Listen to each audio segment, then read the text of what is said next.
Good afternoon, everyone. My name is Giuseppe Bellia, and I have the pleasure, the honor, and the privilege to welcome you tonight to this event.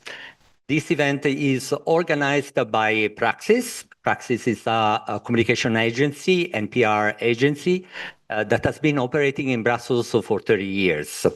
This year is our 30th anniversary, so it's a very important milestone for us. But Praxis is also a training provider. It's linked to important contracts with relevant EU institutions and is contracts related to EU funding schemes such as Marie Curie, Erasmus+, Horizon Europe, and so on. The event is also organized by the EU Training Lab. You see behind me the logo. It's a new strategic initiative powered by Praxis. It's a new training provider with the mission of empowering EU and non-EU professionals interested in EU funding schemes.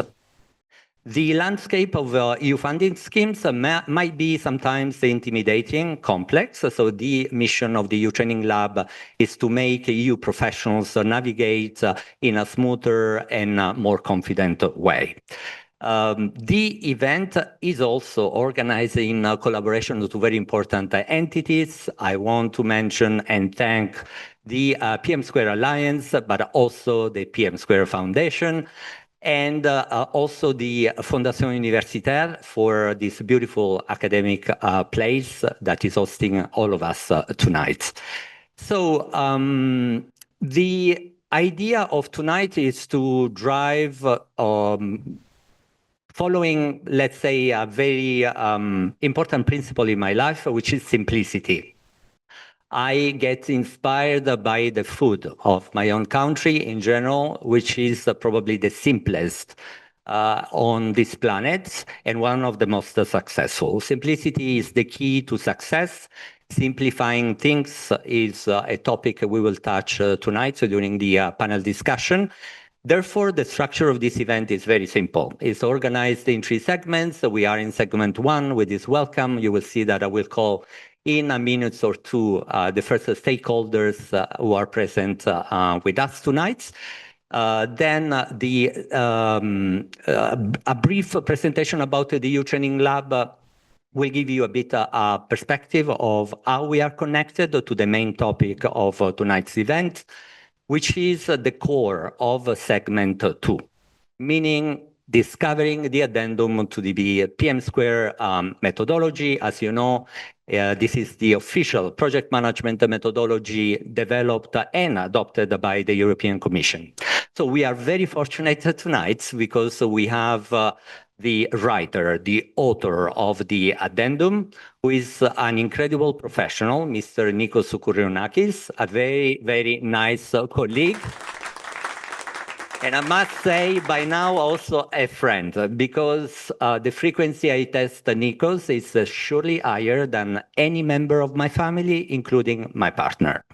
So this presence is important because we want to understand why Nikos decided to write this addendum, and how the addendum tailors the EU-funded projects.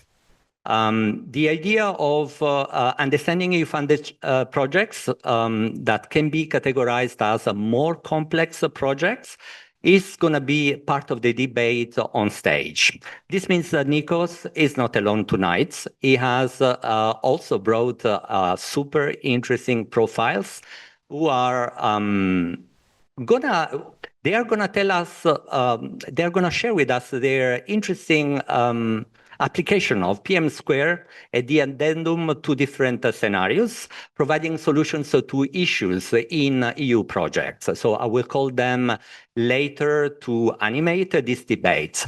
But animation means also your contribution. So a slide behind me, here we go. Shows a QR code of a platform called Slido.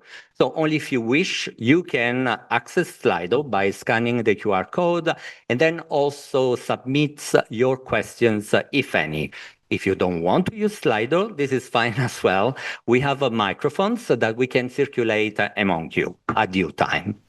Once this segment is completed, then we have the last one, which is the network reception. So there is a cocktail reception organized outside the conference room. And this is for us an opportunity to connect, to exchange, but also maybe to start collaborating. Collaboration eventually is the core of any project management approach. Collaboration means working together. So this is an opportunity for us all to explore tonight.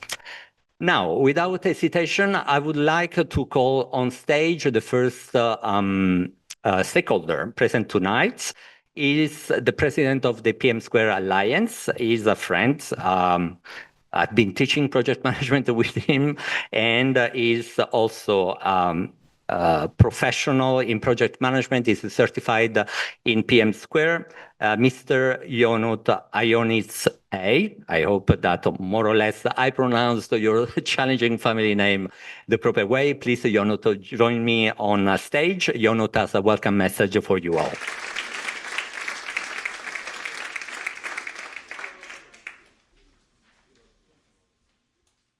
Hello, everybody. Good afternoon. And indeed, it's always a challenge to see people around trying to pronounce my family name. So good job. Now,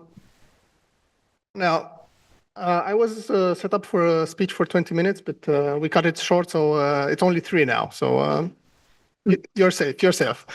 Okay. So first of all, I want to tell you that it's a pleasure for me to be here today with you, and that we are united in this commitment to achieve meaningful and lasting impact. My gratitude also goes to the hosts for creating this space for exchange and inspiration. As president of the PM2 Alliance, I'm honored to lead the community as 2025 draws to a close, especially because it was a year defined by both challenge and renewal. Across Europe and beyond, we are navigating a fast-evolving landscape shaped by digital acceleration. We're talking AI, sustainability imperatives, geopolitical uncertainty, and shifting funding priorities. In this complex environment, we, the PM2 Alliance, continue to serve as a trusted bridge for the community, connecting people, knowledge, and purpose under a shared vision of resilience, professional excellence, and public value for a stable and collaborative future. At the heart of our vision lies the belief that when organizations share a common approach to deliver change, their collective impact grows stronger and lasting.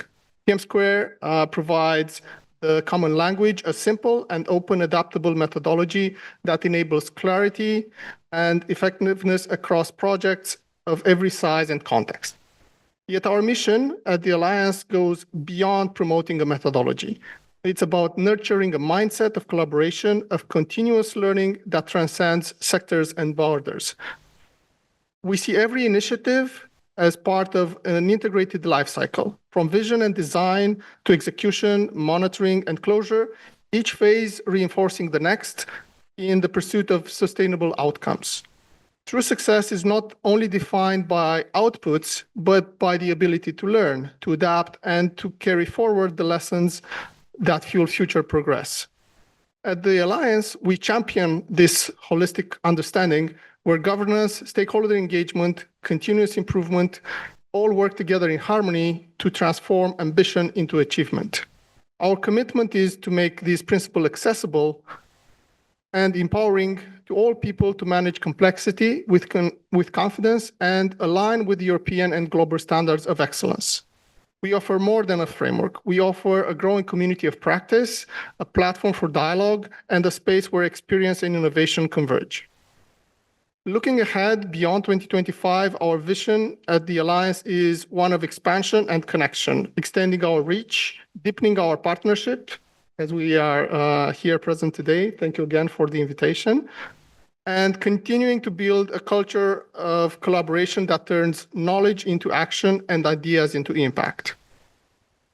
For that, I warmly welcome you to take an active role in our shared mission. We have also a little banner there, so enabling you to visit our PM Square Alliance website, to explore our initiatives and resources, to sign our PM Square manifesto, and to show your commitment, as well as to volunteer, to contribute with your expertise to our growing community. One important note here is that the PM Square Alliance is a community of volunteers, and it's an organization that empowers people to achieve their goals.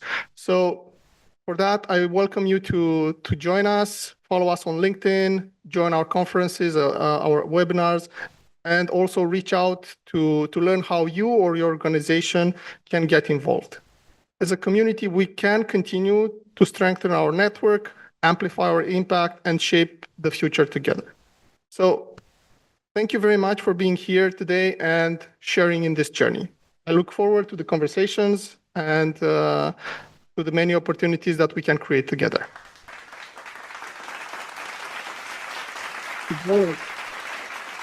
Thank you, Jonas. It's now time for me to call a second important stakeholder. He's very important to me, particularly because he has been believing me since 2013, when I got a call from him asking, can you help us with a project management section in a tender we are responding. So this is how my adventure with Praxis started. Now I work full-time for Praxis and the EU Training Lab.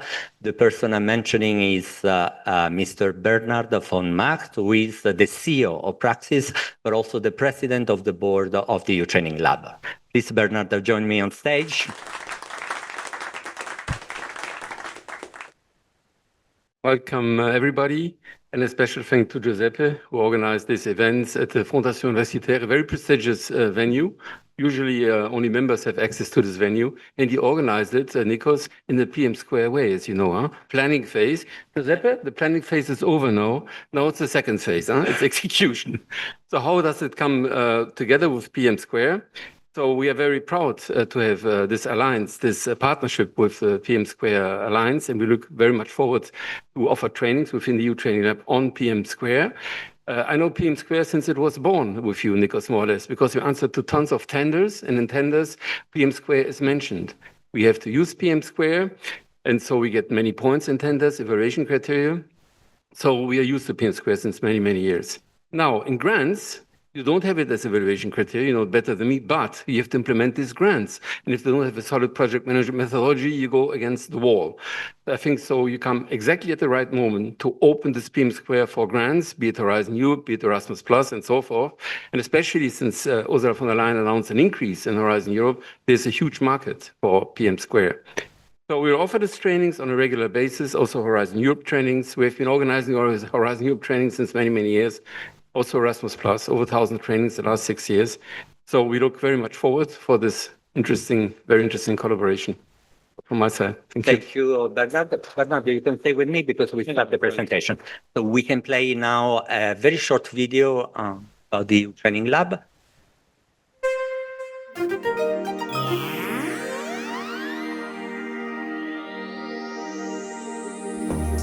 Every day the world changes. New technologies emerge, new challenges appear, new opportunities unfold. In this fast-moving landscape, growth is no longer a choice. It's a necessity. At EU Training Lab, we believe education is more than knowledge. We are a hub of excellence and innovation, building skills and training programs that empower people and organizations to succeed. Because when people grow, communities thrive. And together, we shape the future. We are the EU Training Lab, powered by Praxis. So who are we? Praxis. So we are Brussels-based communications and training agency since 25 years. We have contracts with the Commission since 25 years. Actually, I was born in Brussels. My father was one of the first head of units. He retired in 1972. 50 years ago, yes. Some of you that my mother was the typist of the Treaty of Rome. Who was she in 1956? So she saw Paul-Henri Spaak exploding in meetings and yelling to everybody, to all the Germans and French who couldn't agree with each other. So I'm pretty much familiar with European institutions. Now we are on the contractor side, so I'm not an official of the Commission. We are a hub of academic excellence. We offer training since many, many years, be it in Horizon Europe, as I mentioned, Erasmus Plus, also IPR. We're running the IPR help desk in Southeast Asia. And our mission, as Giuseppe is writing, empowering individuals and organizations to navigate the dynamic landscape of EU programs. Next slide. So as mentioned, the difference actually between us and other training providers that we are not only providing trainings, we're implementing projects. Yes, we have implemented projects over 100 million euros the last 10 years. So we're not teaching something which we have not exercised. So this is number one. And number two, we would like to get to have this approach of a business school in the EU training lab, case studies based on real case studies, so less ex cathedra information, but really knowledge on the ground, how do things work, in order that people can draft proposals, implement projects, and face audits. So the offer of the EU Training Lab is very intensive courses. The courses are designed for EU professionals, and we know how busy you all are. So each course has a duration of 2 or 3 days. And you will see that we made an investment, if you enroll in the courses, an investment in a hybrid room, meaning that we combine a presence in situ with people connecting because they are in other geographies, so being online. It's not a laptop teaching. I want to explain this. It's really a very high technological environment where there are multiple cameras following the trainers and also microphones that will highlight, let's say, the sound system quality. And the idea is also of providing a certificate. We provide a double certificate in paper, but also electronically. The offer is going to be is going to start now in November. So we have basically, we are focusing on Horizon Europe to start. There is a training that will be basically given by Nikos Kouronakis himself, but also by Aris Vassiliou, who is one of our guest speakers tonight. It's Horizon Europe success from proposal writing to PM2 delivery. And it's a 3-day training. So we are combining PM2 and the application of the addendum that Nikos will explain in a few minutes, and also how to write solid proposals. So this training will be repeated then in December, the 10th, 11th, and 12th of December. The focus stays also on Horizon Europe for the next trainings in 2026. It's going to be mastering the evaluation criteria of Horizon Europe, and those 2 trainings, so 22nd, 23rd of January, and 8th and 9th of March, will be given by an expert that will be presented in a second. So basically, the short duration is also respected for these trainings in 2026. So as I'm the president of this board, I can present, now you know Giuseppe, you know me. So Elena Marçal Ramos, maybe you can stand up. He's the head of HR and sustainability at Praxis since many, many years, since 2007, actually. Then we have 6 advisory board members. Actually, many of them are here, yes. Amongst them, we choose them also because it's a geographic coverage, yes. So there's one person from Asia, Jenny and Marco, many of you know her. I've never seen such an awarded person actually in my life. I don't know which of what she didn't get. She's NCP, Marie Curie NCP for Philippines. She's also sitting in different UN committees for the Philippines. And she is head of academic expert of our Erasmus Plus project, which we are implementing for DG ARC since a couple of years. Then we have Ahmed. Ahmed is here. Where's Ahmed?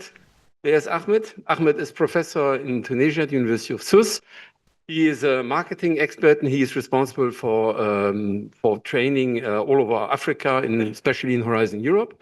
Then we have Cristina Gomez. Can you stand up or say hi? Okay. So Cristina was a former NCP for Marie Curie from Spain, and she worked 20 years for the Spanish Foundation for Science and Technology. Now she's working for Praxis since a number of years for the contract for DGRTD. Then we have Nishant, who now is living in Australia. He is a high-level expert in Horizon Europe for sure, trained hundreds and thousands of researchers in Australia and New Zealand on Horizon Europe, working with me since a number of years. Then we have Dalibor. who is professor in Eastern Europe. He is a former NCP for Marie Curie, very knowledgeable also on Horizon Europe. And then we have Alexandros, who is here. Alexandros worked 18 years for a very prestigious Greek research institution, CERT, as project manager, project coordinator, former NCP for Marie Curie also, and now working with me since a number of years. So I try to have a kind of a geographic coverage, Asia, Europe, Africa, Australia, also many with practitioners, really persons who are practicing, implementing projects in order to avoid an ex cathedra, only professors who just saying things without really knowing how to implement these things they're teaching, let's say bluntly. Then we have these excellent trainers presented by... So the importance of, first of all, I'm very fortunate to have as part of the EU Training Lab trainers and experts such as Nikos, Harris, and Nishant. The difference with other providers, I guess, is that this type of trainers are not just knowledgeable in the areas they teach, but they have been implementing in real life huge projects because they are basically operating from inside the EU institutions. The idea of the EU Training Lab is to position ourselves as a new training provider.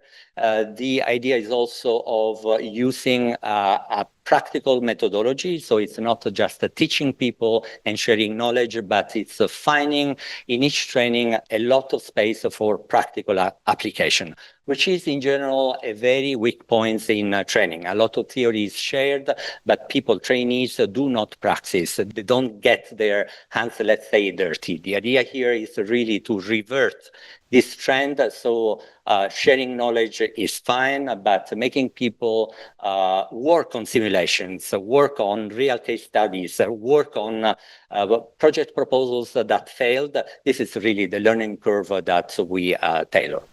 So that's all if you want to connect with us. So eutraininglab.com is the website. You can surf and navigate all the courses. The portfolio of courses will be extended in the next days. So you can also connect on social media. Thank you. Thank you, Bernardo.